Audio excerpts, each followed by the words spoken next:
आज है 9 जून 2026 दिन मंगलवार।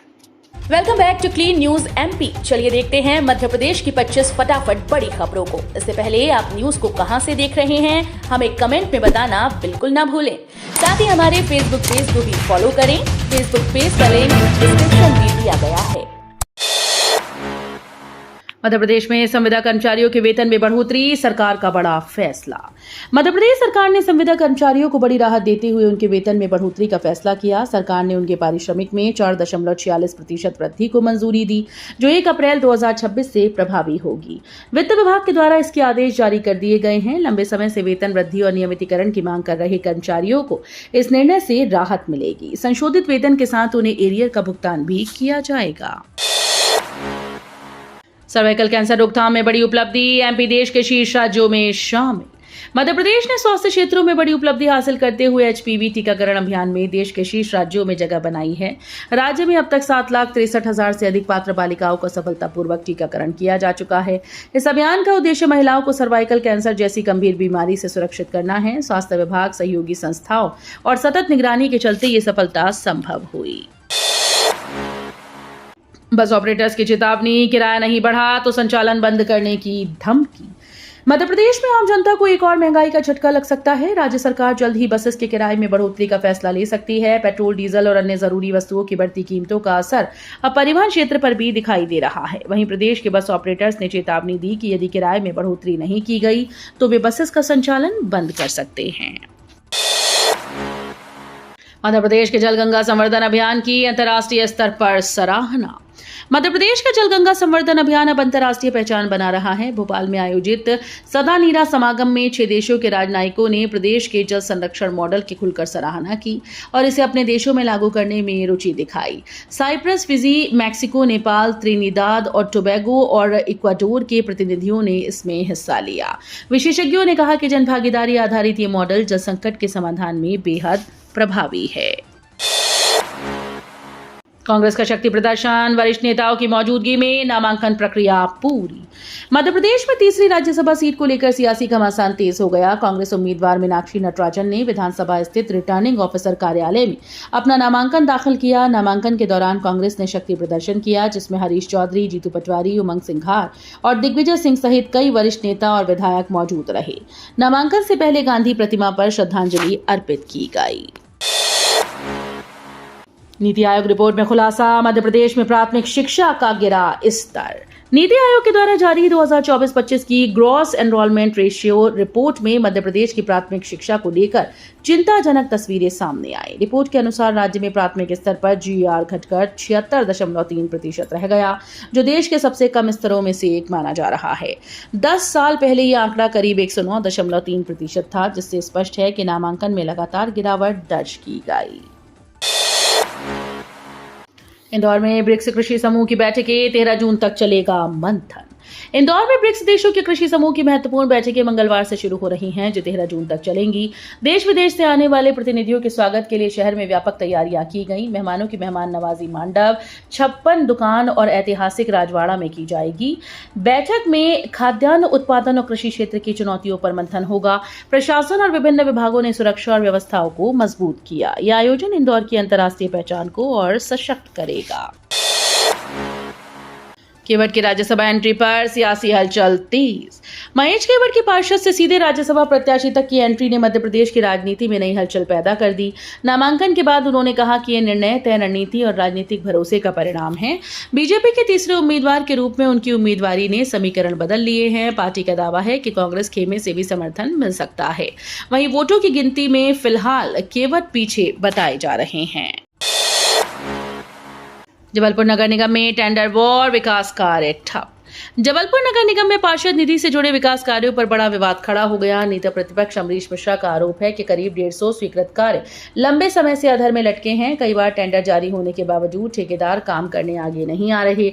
पार्षदों को वार्षिक 90 लाख रुपए की निधि सड़क, नाली और अन्य सुविधाओं के लिए मिलती है, लेकिन प्रक्रिया और वित्तीय संकट के चलते विकास कार्यों की रफ्तार थम गई। 32 साल से नहीं मिले खरीदार, अब किराए पर देने की तैयारी। रतलाम नगर निगम की अरबों रुपए की व्यावसायिक और रिहायशी संपत्तियां पिछले 3 दशकों से खरीदारों का इंतजार कर रही हैं। 32 साल बीतने के बावजूद कई पुरानी संपत्तियां अब जर्जर हालत में पहुंच गईं। वहीं नई योजनाएं जैसे अफोर्डेबल हाउस और MP 43 कमर्शियल शॉप प्रोजेक्ट भी उम्मीद के मुताबिक आकर्षण नहीं जुटा पा रही। निगम के द्वारा करोड़ों की लागत से तैयार की गई इन संपत्तियों पर खरीदार नहीं मिल रहे हैं। भोपाल में डॉक्टर्स ने रचा चमत्कार, 12 किलो ट्यूमर निकाला। भोपाल के BMHRC अस्पताल में डॉक्टर्स ने एक जटिल और चुनौतीपूर्ण सर्जरी को सफलतापूर्वक अंजाम देकर 60 वर्षीय महिला की जान बचाई। मरीज के अंडाशय में कैंसर से जुड़ा करीब 12 किलो वजनी विशाल ट्यूमर विकसित हो गया था, जो पेट के कई अहम अंगों से चिपका हुआ था। करीब 5 घंटे तक चली हाई रिस्क सर्जरी के बाद डॉक्टर्स ने ट्यूमर को सफलतापूर्वक निकाल लिया। उपचार के बाद महिला की हालत में सुधार हुआ। MP में कोचिंग संस्थानों पर सख्ती, नया कानून जल्द होगा लागू। मध्य प्रदेश सरकार निजी कोचिंग संस्थानों की मनमानी पर रोक लगाने के लिए जल्द ही कोचिंग संस्थान विनियमन अधिनियम लागू करने जा रही है।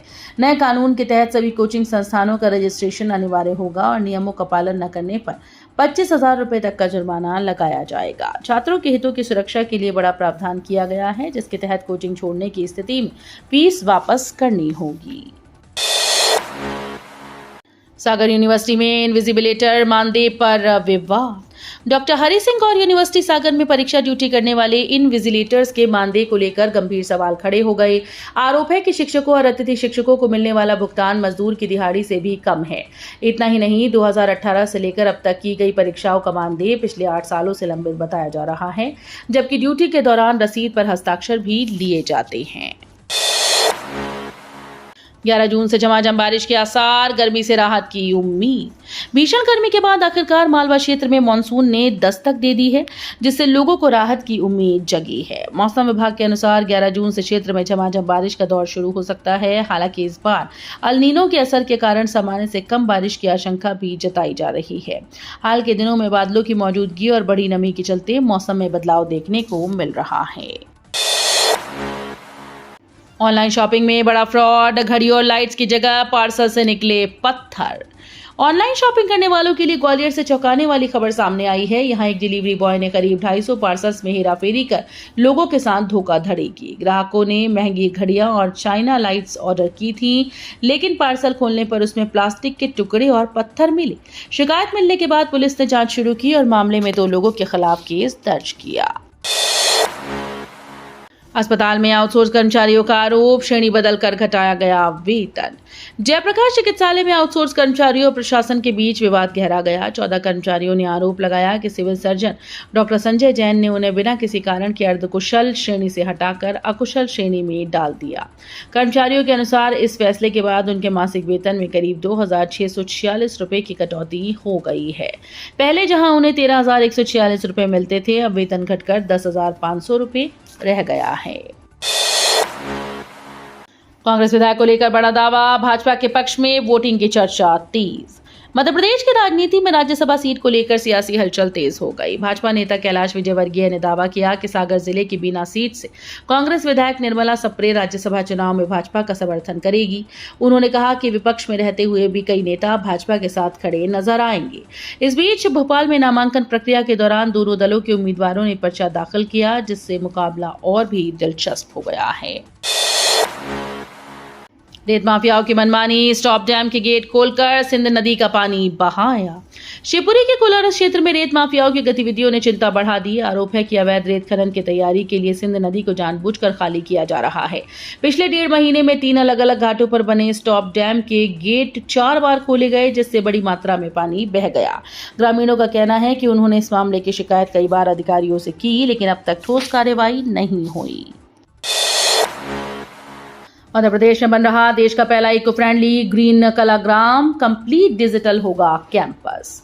मध्य प्रदेश की राजधानी में स्थित विश्व प्रसिद्ध भारत भवन परिसर के पास देश का पहला ग्रीन कलाग्राम आकार ले रहा है। करीब 15.78 करोड़ रुपए की लागत से तैयार हो रहा ये प्रोजेक्ट कला और प्रकृति के बीच अभूतपूर्व संतुलन स्थापित करेगा।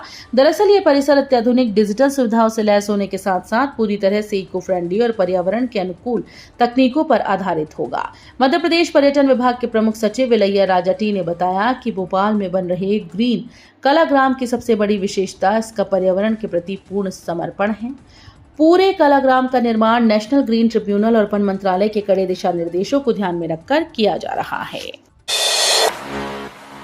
हाईकोर्ट से एमपीपीएससी को राहत, असिस्टेंट प्रोफेसर परीक्षा परिणाम घोषित करने की सशर्त अनुमति मिली। जबलपुर हाईकोर्ट ने मध्य प्रदेश लोक सेवा आयोग को असिस्टेंट प्रोफेसर कंप्यूटर विज्ञान भर्ती परीक्षा 2024 के परिणाम घोषित करने की सशर्त इजाजत दे दी। मध्य प्रदेश हाईकोर्ट के जस्टिस प्रणय वर्मा व जस्टिस जयकुमार पिल्लई की युगल पीठ ने भर्ती प्रक्रिया को चुनौती देने वाले याचिकाकर्ताओं के परिणाम सीलबंद लिफाफे में सुरक्षित रखने के आदेश जारी किए। एमपीएसबी भर्ती परीक्षा घोटाला, परीक्षा स्थगित होने की होगी उच्च स्तरीय जांच, ब्लैकलिस्टेड एपटेक कंपनी पर उठे सवाल। मध्य प्रदेश कर्मचारी चयन मंडल द्वारा आयोजित वन रक्षक, क्षेत्र रक्षक, जेल प्रहरी और सहायक जेल अधीक्षक भर्ती परीक्षा 2026 की द्वितीय पाली को बिना पूर्व सूचना के स्थगित किए जाने की उच्च स्तरीय जांच होगी। इसमें सर्वर कैसे डाउन हुआ, इसमें कैसे और किस स्तर पर लापरवाही हुई, इन सब बिंदुओं को देखा जाएगा। ग्वालियर एयरपोर्ट को मिला ई कॉमर्स अप्रूवल, अब फ्लाइट से भेजा जा सकेगा भारी सामान। प्रदेश के सबसे भव्य एयर टर्मिनल में शामिल ग्वालियर एयरपोर्ट को कार्गो सेवाओं के तहत ई कॉमर्स ट्रांसपोर्टेशन का अप्रूवल मिल गया। इसको लेकर काफी समय से इंतजार किया जा रहा था, जो कि अब मिल गया है। ई कॉमर्स के तहत सामान कंपनीज विमान के जरिए ग्वालियर से दूसरे शहरों के लिए भेज पाएंगे। एयरपोर्ट अथॉरिटी की ओर से इसको लेकर विमान कंपनीज को सूचना भेज दी गई है, जिससे वे अपने यात्री विमानों में इस सुविधा को शुरू कर सकें। बुंदेली शेफ सीजन 4 का आगाज 25 जून से शुरू होंगे स्वाद के मुकाबले। बुंदेलखंड के रसोइयों में इन दिनों स्वाद के साथ उत्साह भी पक रहा है। वजह है बुंदेली शेफ सीजन 4, जिसका काउंटडाउन शुरू हो चुका है।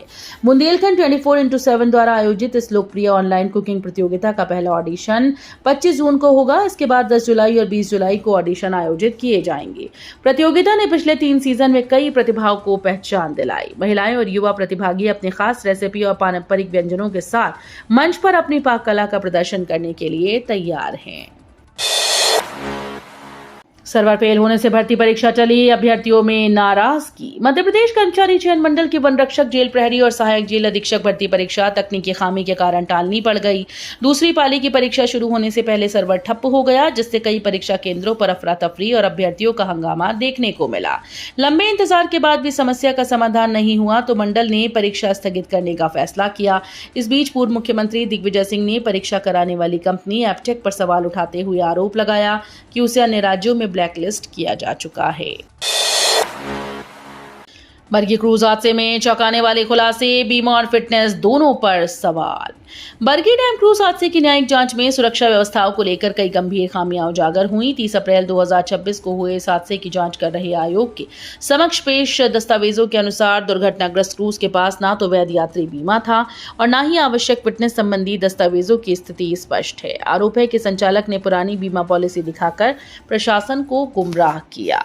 तो ये थी आज की 25 फटाफट बड़ी खबरें। अगर आपको न्यूज पसंद आई हो तो वीडियो को लाइक और शेयर जरूर करें। धन्यवाद।